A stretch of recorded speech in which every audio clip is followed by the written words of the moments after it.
కర్ణాటకలో కాంగ్రెస్ ప్రభుత్వం పన్నుల మోత మోగిస్తోంది. కన్నడ ప్రజలకు ఛార్జీల వాతలు పెడుతోంది. ఇప్పటికే పెట్రోల్, డీజిల్ పై సేల్స్ ట్యాక్స్ ను పెంచిన సిద్ధరామయ్య సర్కార్ ఇప్పుడు ఆర్టీసీ బస్సు ఛార్జీలు, బెంగళూరులో నీటి బిల్లులను పెంచనుంది. ప్రతి స్కీమ్లోనూ హస్తం పార్టీ కోతలు విధిస్తోందని ప్రజలు ఆగ్రహంతో రగిలిపోతున్నారు. ఉచిత విద్యుత్ అంటూ ఊదరగొట్టి ఛార్జీల పెంపునకు తెరతీశారు.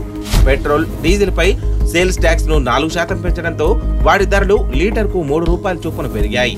రవాణా వాహనాలపై అదనపు సెస్ 3%, ఈవీలపై లైఫ్ టైం ట్యాక్స్ ను పెంచేసింది.